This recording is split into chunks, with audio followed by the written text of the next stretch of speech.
Diego, por ejemplo. En educación, ¿qué decía yo? La evaluación de... Que si tenemos en cuenta la competencia que la OCDE nos da, o los gobiernos copian de la OCDE, la Unión Europea entera ha copiado las categorías de la OCDE, pero sin repetirlas, porque al fin y al cabo las competencias se acaban como los 10 mandamientos, se resumen en 2. Amar a Dios sobre todas las cosas y al prójimo como a ti mismo.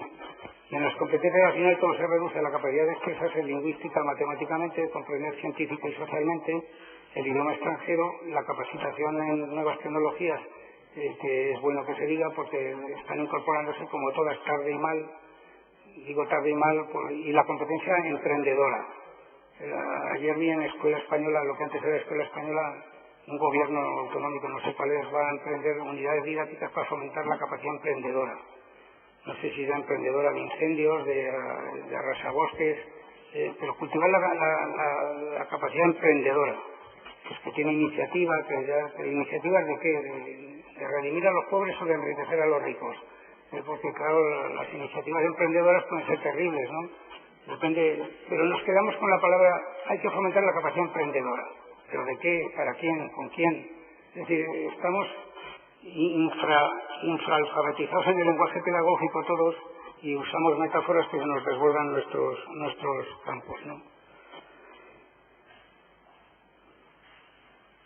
Es que tengo 2 guiones, el visual y el escrito, y mi competencia es muy limitada. Otro defecto epistémico, entrando en lenguajes ya un poco más formales, para que no sea esto una especie de batiburrillo de periódico, de charla de cronista de radio, es que hay una dificultad conceptual importante, además de la que señalaba de la ambivalencia de significado, y es que las competencias se pueden ejercer, según dice el informe de SECO, que es el que han tomado como referencia a la Unión Europea. De SECO no es ningún señor, es un programa que lo llevan múltiples señores y señoras. Dicen que hay competencias grandes y pequeñas, por decirlo en términos gráficos, ¿no? Hay competencias enjundiosas y microcompetencias, mesocompetencias y macrocompetencias. Pónganse ustedes a programar una clase de inglés, de geografía, de literatura con macro, meso y microcompetencias. Lo he visto que lo han intentado hacer algunos gobiernos autónomos, de programar sus currícula conjuntando hasta 3.600 categorías, lo tengo escrito por ahí en un libro. Pero es que después las competencias aplican su efecto, eso es una entelequia, un constructo mental, que se aplican de distinta forma a distintas situaciones, unas veces a una situación y otras veces a varias situaciones. La competencia de ser diestro para descifrar los argumentos del vecino vale para cualquier terreno, es una macrocompetencia. La competencia de saber escribir alemán es una competencia más específica, meso, aunque es muy gorda para algunos, como yo que no sé nada, casi nada de alemán, y sin embargo es una competencia ligera para los que sepan por lengua nativa. El desarmar un enchufe es una microcompetencia. Entonces las competencias oscilarían entre los mogollones de competencia y las micromigas de competencia. Pero anda, establece tú dónde está el límite. Es que es como pensar un crucigrama o un ejercicio de Sudoku. Es decir, es encontrar la cuadratura de un círculo que no existe, porque es un terreno disperso. Entonces te dicen, hay competencias que se aplican a varios campos y les llaman competencias transversales. Y hay otras competencias que no se aplican a más que un campo, son monotemáticas. Entonces, ¿cómo juego yo con esto? ¿Qué hago yo con esto en la clase? Es más bien el fruto de una logomaquia que de un... Y después hay un falseamiento, esto es un poco más sutil, espero que tengan competencia para comprenderlo. Voy a ver si yo tengo competencia para explicarlo a través de la enseñanza, en método tradicional y tratando de captar su interés, que es como funcionamos siempre, no por competencias. Nosotros hemos llegado a pergeñar una especie de esquema débil de racionalidad pedagógica. Tenemos que decidir los currícula, tenemos que decidir los aprendizajes relevantes que hay que adecuar, que hay que buscar, tenemos que adecuar al contexto donde está la gente y tenemos que saber utilizar los recursos para manejar una clase, una asignatura, un grupo de asignaturas, etcétera, etcétera. Detrás de ello tenemos siempre unos valores y unos principios. Es decir, ustedes tienen unos valores sobre la ciencia, tienen el principio de que la sociedad moderna necesita racionalizar sus opiniones en función de la ciencia y no de la ideología, deciden un currículo determinado que creen que representa esos valores y ese saber.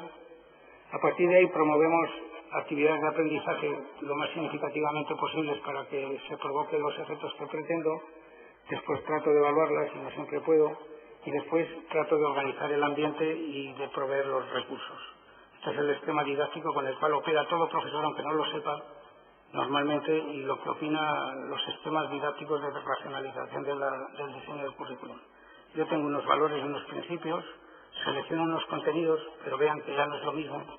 Yo puedo tener un principio y los contenidos solo respetarlo o responder en parte muy parcial, pero vivo con la idea de que presentar la física experimentalmente forma parte del objetivo de que la gente utilice la ciencia para razonar en la vida cotidiana o en la vida profesional. Pero no es lo mismo la vida profesional de la pretensión de hacer a la gente racional. Lo damos por hecho que hay una hilazón, pero hay una pérdida semántica muy fuerte. Los contenidos representan ligeramente al objetivo que he tratado de ilustrar, pero no son eso, son otra cosa distinta. Y con esa ambigüedad yo debo vivir. Yo sé que la educación para la ciudadanía, que tanto le gusta al PP, sobre todo el de Valencia, que vuelve a sacar el tema de la ciudadanía en inglés, índice de la incompetencia manifiesta, en este caso apreciable, empíricamente. Yo tengo la idea de un fin, una meta, pero sé que eso no lo agoto con un programa, con la educación cívica. Tengo que dedicarme a hacer otras cosas, además de enseñar educación cívica. Y digo, y se ha dicho, que todo el profesor es responsable transversalmente de la educación cívica. Muy bien, pero yo opero con mi práctica sabiendo que tengo encima esos valores. Después sé que aunque a los alumnos aprendan, aunque yo enseñe, me voy a llevar un berrinche, como estos días ocurre cuando examinan los exámenes, de que hay que ver el efecto que ha tenido lo que yo creía que era importante.